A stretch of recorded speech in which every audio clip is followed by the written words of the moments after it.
करेंगे या फिर लोकसभा से ही उसकी शुरुआत देखने को मिलेगी? जिस दिन जनसुराज दल बन गया उस दिन के बाद वहाँ वो चाहे लोकसभा का चुनाव आए या विधानसभा का चुनाव आए, एक बार दल बन गया तो निश्चित तौर पर जो लोकतांत्रिक राजनीतिक व्यवस्था है उसमें चुनाव तो लड़ा ही जाएगा। दल बनने को लेकर जो बात मैंने पदयात्रा शुरू करने के पहले कही और आज भी उसी बात पर कायम हूँ कि दल तभी बनेगा जब मैं पूरी बिहार की पदयात्रा पूरी कर लूँ, हर गांव पंचायत प्रखंड को देख लूं, समझ लूं, उन लोगों से बातचीत कर लूं जो दल बनाना चाहते हैं। दल प्रशांत किशोर को अगर बनाना होता तो हम तो पटना में बैठ के बना सकते थे। मैं जो आपको बार बार समझाने की कोशिश कर रहा हूं कि जब तक इन तीनों चीजों को समायोजित नहीं किया जाएगा, आप दल बना लीजिएगा, लोग ही नहीं तैयार है, लोगों की समझ नहीं है, फिर जाकर वही गलती करेगा। तो लोगों को पहले समझाया जाए, प्रेरित किया जाए, उन्हीं के बीच से ऐसे लोगों को निकाला जाए कि दल जो बनाए और दोनों काम हो जाए तो उसके साथ साथ एक योजना भी हो। ऐसा ना हो कि चुन के आने के बाद फिर आप अध्ययन करना शुरू करें कि बिहार की समस्या क्या है और इसका निपटारा कैसे होगा। तो जहां तक मैं समझता हूं आपके सवाल का जो जवाब है, लोकसभा से पहले मुझे नहीं लगता है कि जनसुराज दल बन पाएगा, इसलिए कि पदयात्रा लोकसभा से पहले तो पूरी हो नहीं पाएगी, हम लोग तो चल ही रहे डेली। लेकिन इसका मतलब ये नहीं है कि जनसुराज का कोई प्रत्याशी लोकसभा में चुनाव नहीं लड़ सकता है। जैसे आपने देखा पिछले जब पदयात्रा शुरू हुई 5 जिलों में पदयात्रा खत्म हुई तो निर्दलीय के तौर पर जनसुराज परिवार का एक साथी चुनाव लड़ा, जनसुराज की ओर से उसकी मदद की गई और वो प्रत्याशी एमएनसी में जीत कर भी आए। ये निर्णय पूरी तरीके से जो जिला की इकाइयां हैं उन पर है, जहां पदयात्रा हो गई या आगे जहां भी जनसुराज के नाम पर जो संगठन बन रहा है, जो लोग जुड़े हैं, अगर वो तय करते हैं कि हमें चुनाव लड़ना है, लोकसभा का चुनाव हो, नगर निकाय का चुनाव हो, पंचायत का चुनाव हो या विधानसभा का चुनाव हो, कोई बीच मान लीजिए उपचुनाव आ गया, तो ये निर्णय पूरी तरीके से स्थानीय जो संगठन है, इकाई है उसकी है, क्योंकि जनसुराज में कोई राज्य की इकाई नहीं है, राज्य का कोई नेता नहीं है जो निर्णय ले सकता है। अब छपरा में मान लीजिए मेयर का उपचुनाव होने की संभावना है, तो ये निर्णय सिर्फ और सिर्फ छपरा में जो जनसुराज की इकाई है उन्हीं को लेना है कि भाई हमको लड़ना है कि नहीं लड़ना। अगर लड़ना है तो वो लोग सब लोग मिलकर लड़ेंगे। यही बात कमोबेश लोकसभा में भी रहेगी। सर, आज झंझारपुर में है आप, झंझारपुर में बहुत घूम भी चुके हैं। यहाँ जो मुख्य दल है भारतीय जनता पार्टी, जदयू, ये सारे लोग झंझारपुर को जिला बनाने का काफ़ी आश्वासन दिए और बहुत पुरानी मांग ये भी है। भाजपा अपना संगठन भी अलग झंझारपुर जिला करके बनाई हुई है। नीतीश कुमार जी भी बहुत दिन पहले ही यहाँ बताया जब हम सत्ता में आएंगे तो बनाएंगे। दोनों दल सत्ता में रहे तो चुप रहे, अब अलग हैं तो भी चुप हैं। नहीं, देखिए बिहार में ये जो पूरा रैशनलाइजेशन है, यहाँ 13 करोड़, सिर्फ जिले की बात नहीं है, जिला, प्रखंड और पंचायत की जो संख्या है विथ रिगार्ड टू पॉपुलेशन, हम लोग की आबादी है 13 करोड़। तो यहाँ पर जो जिलों की संख्या होनी चाहिए, वो चाहे बगहा का मामला हो या यहाँ झंझारपुर का मामला हो, ये वर्षों से लंबित है और कहीं ना कहीं नीतीश कुमार जी ने एक तरीके से जैसे अन्य विषयों पर अपने अहंकार को के चलते उसको लागू नहीं किया। बगहा में भी उन्होंने घोषित किया कि बनाएंगे, पुलिस जिला बना दिया लेकिन पूरा जिला नहीं बनाएंगे, वही हाल झंझारपुर का है। ऐसे कई जगहों पर प्रखंडों की मांग है, जिलों की मांग है, तो इसका एक पूरा रैशनलाइजेशन जो है, यहाँ जो पंचायतों की जो साइज है वो अपने आप में बहुत बड़ा है। 12,000 से 15,000 की आबादी पर यहाँ एक पंचायत है। आप आंध्रा में चलिए, तमिलनाडु में चलिए, केरल में चलिए, तो वहां पर 3,000 से 5,000 पर एक पंचायत है। तो ये पूरा फिर से रैशनलाइज करने की जरूरत है, जिसमें अब यहाँ पर बिहार में इसको कभी सिस्टमेटिक तरीके से अध्ययन करके ना पंचायत बनाए गए, ना प्रखंड और जिला बनाए गए। राजनीतिक तौर पर जब जिसको सुटेबल लगा उसने अपना वहां पर एक जिला बना दिया, एक प्रखंड बना दिया। मुझे लग रहा है कि बिहार में इसकी एक समुचित इसका अध्ययन कराकर इसको फिर से और एडमिनिस्ट्रेटिव इकाइयों को छोटा करने की जरूरत है, चाहे वो पंचायत हो, प्रखंड हो या जिला। एक एक जिला में, जैसे मैं जिस पश्चिम चंपारण की आपको बात बता रहा हूँ, वही कमोबेश स्थिति यहाँ झंझारपुर, मधेपुरा में, मधुबनी में भी है। एक एक जिला की आबादी 30 लाख, 35 लाख, 40 लाख है। जो जिले के पदाधिकारी हैं वो तो अपने टेन्योर में जिला का भ्रमण तक नहीं कर पाएंगे, वो समस्या का समाधान क्या करेंगे। लोग 4-4, 5-5 महीने तो जाते ही नहीं है अपने एरिया में। तो मेरा इस पे अपना मत यह है कि जितनी भी एडमिनिस्ट्रेटिव इकाई है, चाहे वो जिला है, प्रखंड है, पंचायत है, उसको फिर से रैशनलाइज करने की जरूरत है। देश के अन्य राज्यों में, खासकर जो आगे बढ़ गए राज्य, विकसित राज्य हो गए हैं, धनी राज्य हैं, वहाँ के भी मॉडल को देखना चाहिए। और सब देखने से ऐसा लगता है कि इकाइयों को यहाँ जनसंख्या के हिसाब से और बढ़ाया जाना चाहिए। जातीय गणना की जो रिपोर्ट आई उसके बाद बिल पेश हुआ, अब जो है उस पर राज्यपाल ने अपना मोहर लगा दिया है। अब मांझी जी का कहना है कि राज्य मंत्रिमंडल को बर्खास्त होना चाहिए और बर्खास्त के बाद पुनः निर्माण होना चाहिए, जिसकी जितनी संख्या भारी उसकी उतनी हिस्सेदारी के आधार पर। देखिए, मांझी जी ने क्या कहा मुझे पता नहीं है। मैं जो इस पे पहले से कह रहा हूँ कि आपने सर्वे करा लिया और सर्वे के आधार पर आप कह रहे हैं कि समाज का एक बड़ा वर्ग आर्थिक, सामाजिक, राजनीतिक तौर पर वंचित रह गया, उसको लाभ नहीं मिला। तो अगर लाभ नहीं मिला तो पहला सवाल ये है कि लाभ आखिर मिल किसको रहा है। पिछले 35 वर्ष से तो दो ही आदमी सत्ता में बैठे हैं, वो है लालू जी और नीतीश जी। तो अगर वंचित समाज के लोगों को विधायकी में या लोकसभा में टिकट नहीं मिला, लड़ने का अवसर नहीं मिला, तो उसके लिए जिम्मेवार कौन है? भाजपा, जेडीयू और आरजेडी। तो इन तीनों दलों को पहले ये घोषणा करना चाहिए कि कितने लोगों को वंचित समाज से उन्होंने अभी तक विधायक का सांसद का टिकट दिया है। दूसरा बात, कितने इनके दलों में ऐसे विधायक सांसद हैं जो इन वर्गों के हैं, जो जीत कर आए हैं। और तीसरा जो सबसे महत्वपूर्ण बात है, जो मांझी जी बता रहे हैं कि भाई जो विधायक जीत कर आए हैं, अभी आपके मंत्रिमंडल में कितना आपने प्रतिनिधित्व दिया है वो बता दीजिए। मतलब ये तो ऐसे हुआ चोर मचाए शोर। भाई वंचितों का अगर हक मारा गया है, जो कि दिख रहा है, तो मारने वाले तो आप ही दोनों लोग हैं, आप ही दोनों तो बैठे हुए हैं। तमिलनाडु के लोगों ने तो बिहार के वंचितों का हक मारा नहीं। भाई राज्य सरकार जो आज यहाँ बिहार में चल रही है, उसका इस वित्तीय वर्ष में बजट है बिहार सरकार का 2,46,000 करोड़ और 60% उस बजट का सीधा 60% राशि जिन विभागों के पास है उसके मंत्री दो व्यक्ति हैं, नीतीश कुमार और तेजस्वी यादव। तो अगर आपको वंचित समाज को या जो समाज छूट गए हैं उनको भागीदारी देनी है तो उन्हें उन समाज के जीते हुए विधायकों को वो विभाग देने चाहिए। तेजस्वी यादव क्यों पथ निर्माण मंत्री रहेंगे? अल्पसंख्यक कल्याण मंत्री कोई मुसलमान क्यों रहेगा? उल्टा क्यों नहीं कर देते? पथ निर्माण विभाग आप किसी अल्पसंख्यक आदमी को दे दीजिए। नीतीश कुमार काहे गृह मंत्री रहेंगे? गृह मंत्री आप किसी अल्पसंख्यक को बनाइए, किसी पिछड़े को बनाइए। शिक्षा मंत्री आप किसी पिछड़े को बनाइए। स्वास्थ्य मंत्री, पथ निर्माण विभाग, जल संसाधन, ग्रामीण कार्य, जो बड़े विभाग हैं, ये तो सारे विभागों के मंत्री कौन हैं? नीतीश जी हैं, तेजस्वी जी हैं और उनके एक दो मित्र दोस्त लोग हैं। तो अगर हकमारी हुई, क्योंकि वो कह रहे हैं, तो हकमारी हुई तो तुरंत लागू करो। इसके लिए तो सबसे पहले इस्तीफा इसलिए दो कि तुम 35 साल से हक मार रहे थे। इसका उपाय यही है कि राज्य मंत्रिमंडल एक बात है भाई, आप कह रहे हैं आरक्षण यहाँ मान लीजिए कि 50% था, उसको बढ़ाकर आपने 65 किया, 75 किया, वो आपका मर्जी है। आप ये बता दीजिए कि जो 50% आरक्षण लागू था उसमें 50% दलित समाज के लोगों को, वंचित समाज के, अति पिछड़े समाज के लोगों को हक क्यों नहीं मिला? हक इसलिए नहीं मिला कि आपने यहाँ पढ़ाई की व्यवस्था को चौपट कर दिया। जब उन समाज के बच्चे पढ़ ही नहीं रहे तो उनको आरक्षण का लाभ कैसे मिलेगा? और शिक्षा मंत्री कौन है? मुख्यमंत्री कौन है पिछले 35 साल से? सर एक क्वेश्चन है, जिस प्रकार से जन सुराज काम कर रही है ऐसा ही प्रभाव आपका देखा गया था स्टार्टिंग में। हालांकि उनके साथ कुछ बड़े बड़े नाम थे, लेकिन जन सुराज अपनी पदयात्रा कर रही है पूरे बिहार में। क्या लगता है कि ऐसे बड़े नाम खुलकर कोई अभी तक सामने नहीं आया है, तो क्या ऐसे बड़े नाम की प्रतीक्षा हो रही है कि आप उनको खोज कर रहे हैं उनकी, ऐसी क्या कोई? पहली बात तो आप जन सुराज को आपसे कंपेयर न करें। वो एक अलग वो आंदोलन था। जन सुराज एक छोटा सा अभियान है जो कि जमीन पर चल रहा है। ये कोई आंदोलन नहीं है, ये किसी के विरोध में नहीं है, किसी एक विषय पर नहीं है। आम आदमी पार्टी से पहले इंडिया अगेंस्ट करप्शन एक करप्शन भ्रष्टाचार के मुद्दे पर देशव्यापी आंदोलन था।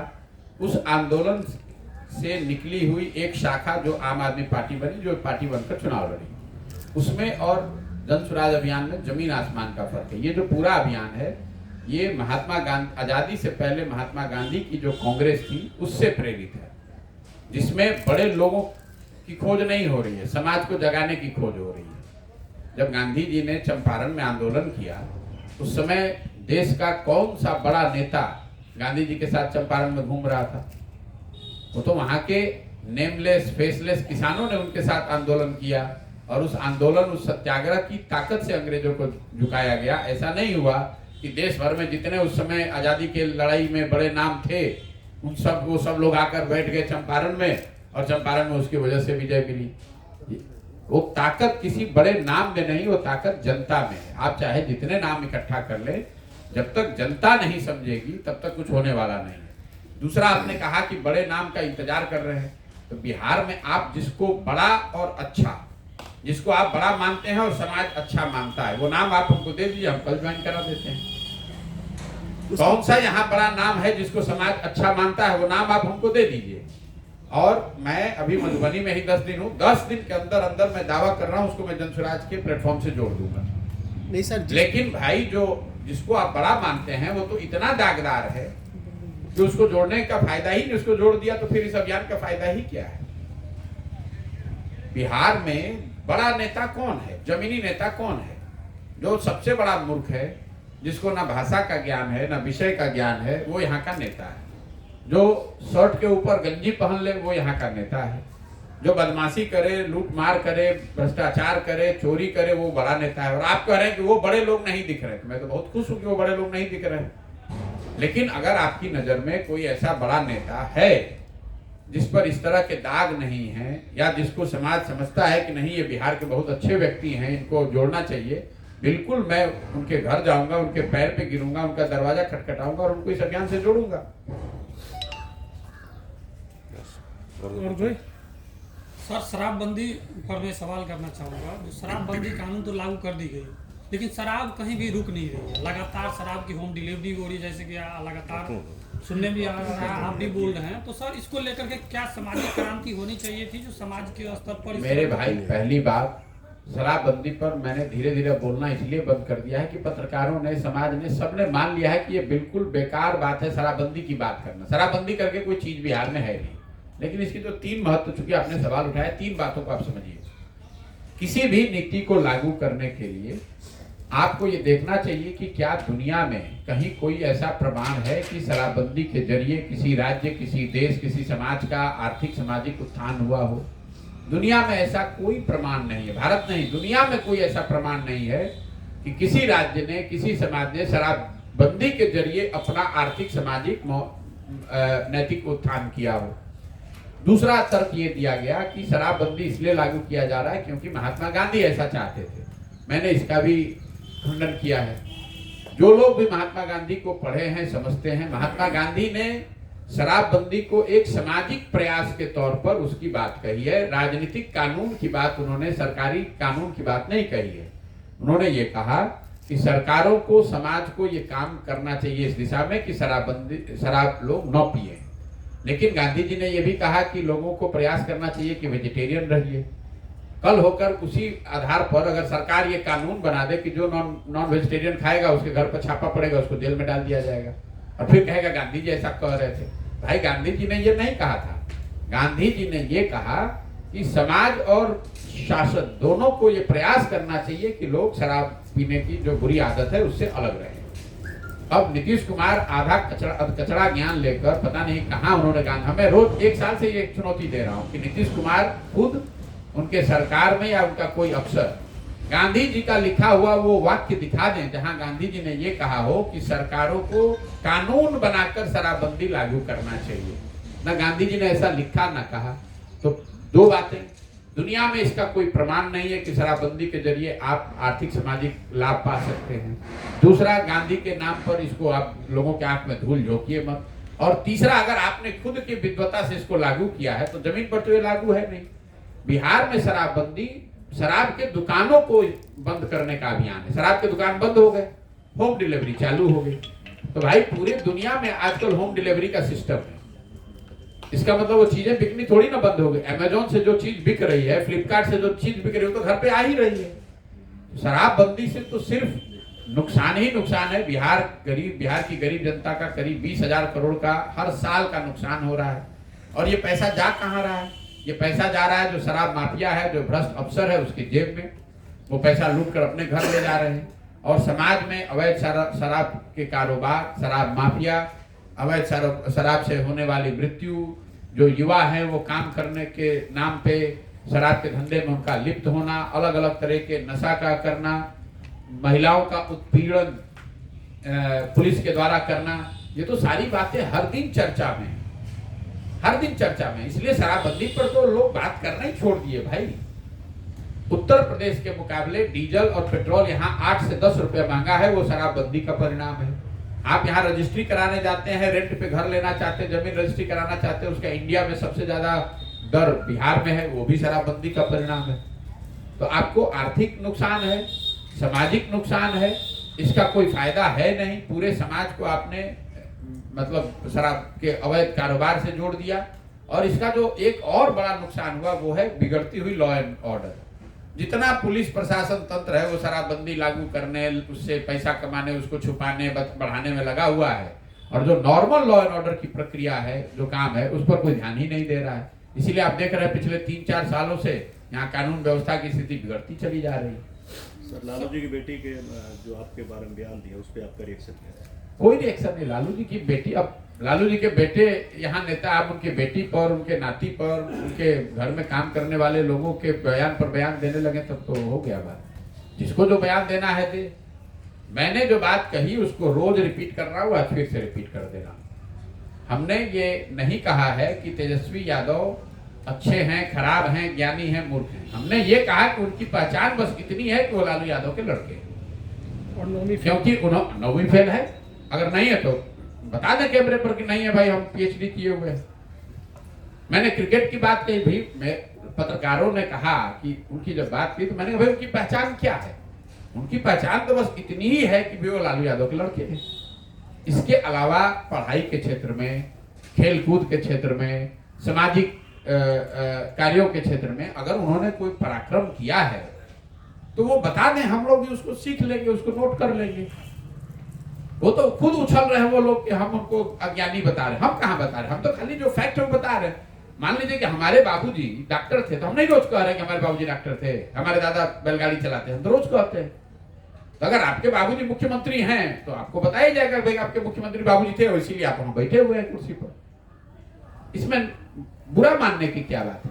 अगर हम गलत कुछ उनके लिए कह रहे हैं जो नहीं है सत्य, तो उसका खंडन कर दें, बता दें कि भाई आप बिल्कुल झूठ फैला रहे हैं समाज में, हम तो पीएचडी हमने किया हुआ है, हमने इस यूनिवर्सिटी से ये डिग्री ली है। आप जितने पत्रकार यहाँ बैठे हैं, आपको भी समाज का अनुभव है। आपके अपने बच्चे अगर जो उन्होंने 9th पास नहीं किया है उसको आप यहाँ बिहार में कोई नौकरी दिला सकते हैं? जो आदमी ट्विटर पे और प्रेस में आकर चिल्ला रहा है उसको हम बता रहे हैं कि 9वीं फेल किसी व्यक्ति, किसी बच्चे को यहाँ कोई नौकरी, कोई जगह मिल सकती है। और अगर किसी को मिल रही है तो ये देखना पड़ेगा फिर उनको क्यों मिल रही है। वो इसलिए मिल रही है कि लालू यादव के लड़के, यही तो फैक्ट हम आपको बता रहे हैं। इसमें इतना घबराने की क्या जरूरत है? और जहां तक परिवार की बात है, किसी ने कहा कि भाई तो खाली लालू जी के परिवार के बारे में बोल रहे हैं। हम सबके बारे में, हम तो सम्राट चौधरी के बारे में भी रोज बोलते हैं कि सम्राट चौधरी की क्या हैसियत है भाई? तो शकुनी चौधरी के लड़के हैं इसलिए भाजपा ने भी उनको बनाया है। शकुनी चौधरी कांग्रेस की सरकार थी तो उसमें भी विधायक मंत्री थे, लालू जी का दौर आया तो उसमें विधायक मंत्री हो गए, फिर नीतीश जी का दौर आया तो उसमें विधायक मंत्री हो गए, मांझी जी मुख्यमंत्री बने तो उसमें भाग के भी विधायक मंत्री बन गए। आज अभी उनको भाजपा का दौर दिख रहा है तो भाजपा को भी और कोई नहीं मिला है, उनको एक बड़े नेता के बेटे को ही जगह दिया है उन्होंने भी। ये बात सिर्फ लालू यादव और शकुनी चौधरी की नहीं है, मैं ये आंकड़ा हर जगह देता हूं, आपको रिपीट कर देता हूं। बिहार में पिछले 30 साल में जितने लोग विधायक सांसद बने हैं, चाहे जिस दल से बने हैं, वो 1250 परिवार के लोग ही हैं। बिहार में 13 करोड़ आबादी है, करीब 3.5 करोड़ परिवार यहाँ रहते हैं, लेकिन राजनीतिक तौर पर विधायक सांसद बनने का अधिकार यहाँ पर अभी तक सिर्फ 1250 परिवार के लोगों को ही है। इन परिवारों ने ऐसा राजनीति पर यहाँ कब्जा कर लिया है कि ये रहेंगे, इसके बाद इनके बेटे रहेंगे। यही तो बिहार की दुर्दशा का कारण है। और ये सिर्फ आरजेडी में नहीं है, हम तो भाजपा वालों को कह रहे हैं कि भाई सम्राट चौधरी की क्या क्वालिफिकेशन है? शकुनी चौधरी के लड़के अगर नहीं है तो किस आधार पर बना दिया यहाँ का, मतलब किस आधार पर भाजपा के अध्यक्ष है? मैं तो ये जनरल बात कर रहा हूं कि बिहार में जो व्यवस्था है उसकी एक कारण उसकी बदहाली का ये है कि यहाँ कुछ चंद परिवारों ने यहाँ की राजनीति पर पूरी तरीके से कब्जा किया हुआ है। आप किसी भी विधानसभा को उठाकर देख लीजिए, आप अपने विधानसभा को उठाकर देख लीजिए, वही 4-5 परिवार है, वो या उनके बच्चे। दल चाहे कोई रहे, नेता कोई रहे, जब जिस नेता का जिस दल का दौर आता है उसी में फिर सब जाके शामिल हो जाता है। जो लोग यहाँ पर कांग्रेस के मुख्यमंत्री रहे, उन्हीं के बच्चे आज भाजपा से यहाँ विधायक। तो ये परिवारों का जो कब्जा है, हम उसके खिलाफ बोल रहे हैं। हमें किसी व्यक्ति से नहीं लेना देना है। अब उनको मिर्ची लग रही है तो हम क्या करेंगे उसके लिए। मैं तो उनके पक्ष की बात कर रहा हूं कि भाई सिर्फ परिवार की राजनीति लालू यादव नहीं कर रहे हैं। बिहार में हर विधानसभा, हर प्रखंड में, हर लोकसभा में कमोवेश यही स्थिति है। 2, 4, 5 परिवारों ने कब्जा किया हुआ है। घूम फिर कर वो या उनके बच्चे ही किसी न किसी दल से चुनाव लड़ते हैं और मजबूरी में यहाँ की जनता को उन्हीं को वोट देना पड़ता है। चाहे वो लालू यादव के लड़के तेजस्वी यादव हो कि शकुनी चौधरी के लड़के सम्राट चौधरी हो, कोई ऐसा नहीं है जो अपने बल पर आया। अपने बल पर लालू जी आए थे तो ठीक है, अपने बल पर नीतीश जी आए वो ठीक है, लेकिन सम्राट चौधरी तो अपने पर, सम्राट चौधरी की यही तो पहचान है भाई कि शकुनी चौधरी के लड़के हैं तो भाजपा ने बना दिया उनको नेता। नहीं तो आप मुझे बताइए बिहार में उन्होंने कौन सा पराक्रम सम्राट चौधरी ने किया है? राजनीतिक कैरियर उनको भाजपा को और कोई नहीं मिला। वो लोग भी वही जाति देखता है और देखता है कि कोई बड़े बाप का बड़ा नाम चेहरा है, उसको बना दो, उसका नाम, उसी नाम पर वोट लेते रहो। हम तो आरजेडी बेकार उछल रही है। लोग आदत है बिना बात को समझे हुए कुछ भी बोलने का। हम जो बोल रहे हैं आप उसको सत्य के आधार पर काट दीजिए कि नहीं भाई आप प्रशांत किशोर झूठ समाज को गुमराह कर रहे हैं। तेजस्वी यादव नौवा कहाँ फैले थे, उन्होंने PhD कर लिया। इंडिया गठबंधन की क्या भविष्य देख रहे हैं? शिवानंद तिवारी ने भी कहा है कि इंडिया गठबंधन पिछड़ रही है, कल ही का उनका स्टेटमेंट। चलिए किसने क्या कहा इससे मतलब नहीं। हम अपनी बात इंडिया गठबंधन को लेकर, बिहार में महागठबंधन को लेकर जो पिछले साल भर से कह रहे हैं वो आपको बता देते हैं। जब नीतीश कुमार ने बिहार में महागठबंधन बनाया, पत्रकारों ने आकर पूछा सर इसका देश पर असर क्या होगा, मैंने उस समय कहा देश पर इसका असर 0 होगा। ये राज्य स्पेसिफिक घटना है। नीतीश कुमार और आरजेडी, तेजस्वी यादव, लालू यादव की अभी उतनी ताकत नहीं है कि वो देश की राजनीति को प्रभावित कर सकें। बिहार में वो बड़े चेहरा हो सकते हैं। दूसरा बात, जब इंडिया अलायंस बना तब मैंने कहा कि नेताओं के एक साथ मिलने से, चाय पीने से, प्रेस वार्ता करने से देशव्यापी माहौल नहीं बन सकता है। ये ठीक बात है। अगर सब दल एक साथ आते हुए दिखेंगे, नेता साथ में आते हुए दिखेंगे तो आपको लगेगा कि कुछ मजबूत चीज बन रहा है। और इंडिया अलायंस ने किया क्या अभी तक? पिछले 6 महीनों में उन्होंने अपना नाम यूपीए से बदलकर इंडिया कर लिया और वो नाम अगर अच्छा किया तो उसका फायदा भी मिला। इतनी चर्चा हो रही है देश भर में भाई इंडिया अलायंस, इंडिया अलायंस। लेकिन नाम बदलने के बाद उन्होंने क्या किया? अभी तक ना संयोजक बनाया, ना चेहरा बनाया, ना कोई नैरेटिव बनाया, एक बैठक, एक रैली तक नहीं कर पाए पिछले। और हम कहां बोल रहे हैं? अब तो नीतीश कुमार खुदे बोल रहे हैं कि कांग्रेस सीरियस नहीं है। अखिलेश यादव उत्तर प्रदेश से बोल रहे हैं कि भैया ये लोग तो ये काम नहीं चलने वाला है। अभी आपने किसी का नाम लिया तो ये हम नहीं बता रहे हैं, तो आपको ये बताना चाहिए कि भाई प्रशांत जी जो आप इंडिया अलायंस के विषय में पहले कह रहे थे वो होता हुआ दिख रहा है। क्योंकि उस अलायंस को बनाने वाले जो लोग हैं उन्होंने ना कोई समझ दिखाई, ना कुछ उनकी सोच है, ना कोई प्रयास है। एक साथ बैठ गए, चाय पानी पी लिया, प्रेस में वार्ता कर लिया, उससे क्या हो जाएगा? और जो लोग ये बताते हैं कि दलों के एक साथ आने से चुनाव जीता जा सकता है, उनका ये भ्रम है। कुछ लोग आपको उदाहरण देगा कि देखिए इंदिरा जी को सब दल मिलकर 77 में हरा दिया। भाई आप मूर्ख हैं। इंदिरा जी को दलों के साथ आने से नहीं हराया गया। इंदिरा गांधी को अगर 77 का जेपी का आंदोलन नहीं होता, इमरजेंसी नहीं होता तो सारे दल आकर इंदिरा जी को हरा देते। पहले इमरजेंसी हुआ, 77 का आंदोलन हुआ, उसके बाद दल साथ आए, तब उसको राजनीतिक सफलता मिली। पहले फोर्स के मुद्दे पर वीपी सिंह ने देशव्यापी अभियान चलाया, जनमोर्चा बनाया, फिर उसके साथ सारे दल जुड़े, तब राजीव गांधी हारे। ऐसा नहीं है कि आप खाली दल बना लीजिएगा और जनता आपके साथ खड़ी हो जाएगी, आपको वोट दे देगी। ये मेरा आकलन है। अगर हमारा गलत होगा तभी दिख जाएगा आपको मई में। नहीं, आपको लगता है कि जिस तरीके से नीतीश कुमार अलग हुए एनडीए से, तो एनडीए में भी हड़बड़ाहट है, इसीलिए 15-14 सीटों पर नामांकित किया गया है और वहाँ पे लगातार अमित शाह आ रहे हैं। कौन क्या कर रही है जाके अमित शाह से पूछिए, बीजेपी से पूछिए, हम उनके प्रवक्ता तो हैं नहीं। नीतीश कुमार जी की जो ताकत है वो बिहार में राजनीतिक ताकत, राजनीतिक पारी करीब करीब वो खात्मे पर है। उसको आप ज्यादा भाव मत दीजिए। नीतीश कुमार किधर हैं और किधर रहेंगे उनको खुद नहीं पता है। नीतीश कुमार को खुद नहीं पता है कि वो आज किसके साथ है और 4 महीने के बाद किसके साथ रहेंगे। आज किसको ज्ञानी बता रहे हैं, कल उसको मूर्ख बताने लगेंगे। आज जिसको देश का राज्य का भविष्य बताएंगे, उसी को कल गाली देने लगेंगे। तो नीतीश कुमार पर उम्र का असर हो गया है। अब बोलना कुछ चाहते हैं, बोल कुछ और जाते हैं। 2-4-5 महीना बचा हुआ है, अपना लोकसभा का चुनाव हो जाने दीजिए। उसके बाद जदयू के विघटन का दौर शुरू होगा और साथ ही नीतीश कुमार के राजनीति का पटाक्षेप होगा। बहुत दिन हो गया, 30-35 साल से बिहार की जनता देख देख के थक चुकी है। और मैं ये बात आपको रिकॉर्ड कह रहा हूं, लोकसभा चुनाव के बाद जदयू का एज ए दल राजनीतिक विघटन हो जाएगा। नीतीश कुमार की राजनीतिक पारी का करीब करीब ये अंतिम समय चल रहा है। जितने दिन चलना है चल ले, इसके आगे कुछ होने वाला नहीं। जो हाथ पांव मारना है मार लीजिए। और किसी को इसकी चिंता नहीं है कि नीतीश कुमार किधर है। इवन आरजेडी को भी इसकी चिंता नहीं। आरजेडी भी यही सोच रहा है कि इनका खत्म हो कहानी। तो उसके आरजेडी भी वही सोच रहा है, भाजपा भी यही सोच, सब यही सोच रहे हैं कि इनकी कहानी खत्म। सर क्या उम्मीद करें जन स्वराज के पद यात्रा के बाद बिहार की राजनीति में एक नई भूचाल आएगी और युवाओं को मौका मिलेगा? चूंकि आप ये उम्मीद रखिए। मैं पूरी तरीके से मैं बता रहा हूँ, आप जो सवाल कर रहे हैं उसका जवाब ही दे रहे हैं। पूरी तरीके से संकल्पित हैं। बिहार में 2 बरस लगे, 4 बरस लगे, 6 बरस लगे, 10 बरस लगे, यहाँ बिहार में आपको नई व्यवस्था, नया तरीका, बिहार में परिवर्तन अगले 10 साल में दिखेगा ही दिखेगा। उसके लिए मैं पूरी तरीके से संकल्पित हूँ। कैसे होगा, कब होगा, वो आप देखते जाइए। अभी तो साल भर हुआ है, हमने तो कोई दल नहीं बनाया है। आप भी यहाँ पत्रकारिता कर रहे हैं। हम 1 महीना से आज मधुबनी झंझारपुर एरिया में हैं। आप देख रहे हैं कि जो लोग आकर जुड़ रहे हैं, हम तो सामने से कह रहे हैं जिसको वोट देना है दो, लेकिन फिर भी लोग आकर क्यों जन स्वराज से जुड़ रहे हैं? आप उसकी चिंता मत कीजिए। थोड़ी बहुत चुनाव और राजनीति की समझ मुझे भी है। जो काम हम कर रहे हैं इसको करने दीजिए, घबराने से नहीं होगा। 50 वर्ष से अगर व्यवस्था बिगड़ी हुई है तो उसको एक दिन में नहीं सुधारा जा सकता है। साल 2 साल मेहनत करनी पड़ेगी। लेकिन मेरा एकदम विश्वास है, जब पदयात्रा शुरू किए थे उससे आज 10 गुना ज्यादा विश्वास है कि जनता को ये बात समझ में आ रही है।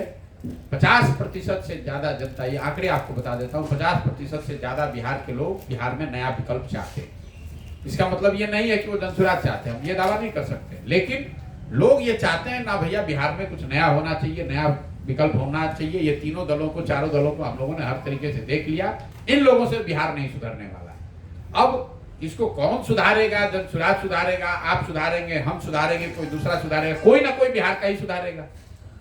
और जनता धीरे धीरे उस दिशा में उन्होंने अपना मन बना लिया है कि भैया बिहार में कुछ नया और बेहतर होना चाहिए। ये अभी के जो दल है, आरजेडी, जदयू, भाजपा, इन्होंने पिछले 35 साल में बिहार का कोई भला नहीं किया है, न राज्य में न केंद्र में। केंद्र में भी यूपीए की सरकार को बिहार के लोगों ने देखा, एनडीए की सरकार, मोदी जी की सरकार को भी लोग देख रहे हैं। उससे बिहार का कोई फायदा नहीं हुआ। बिहार से पलायन नहीं रुका है, बिहार से बेरोजगारी नहीं खत्म हुई है।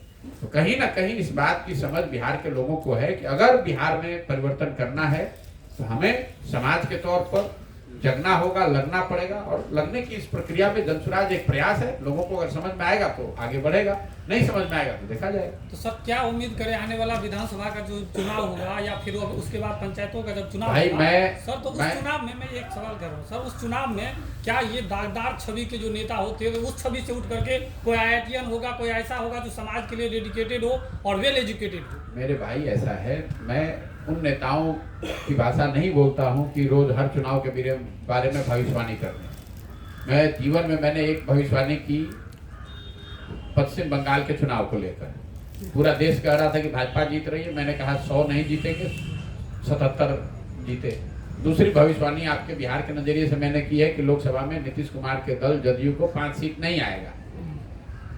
अब आगे विधानसभा में क्या होगा, ये जब लोकसभा का चुनाव हो जाने दीजिए, उसके बाद हम वो भी आपको बताएंगे। अगर हमारी समझ होगी तो बताएंगे कि कौन कितनी सीट जीतेगा, IITian जीतेगा कि किसान जीतेगा। लेकिन इतना जरूर मैं अभी दावा आपको कर सकता हूँ कि बिहार में बहुत बड़े जनसंख्या में, बहुत बड़े यहाँ की आबादी में परिवर्तन की चाहत या परिवर्तन की मांग बहुत तेजी से घर कर गई है। और इसलिए नहीं कि हम आए हैं, वो पहले से है। लोग यहाँ पर त्रस्त हैं, उनको कोई रास्ता नहीं दिख रहा है। उनको रास्ता दिखेगा तो जितने सो कॉल्ड समीकरण हैं उसको धराशायी होने में 1 महीना का समय नहीं लगेगा। ये आप लिख कर रखें। बहुत बहुत धन्यवाद।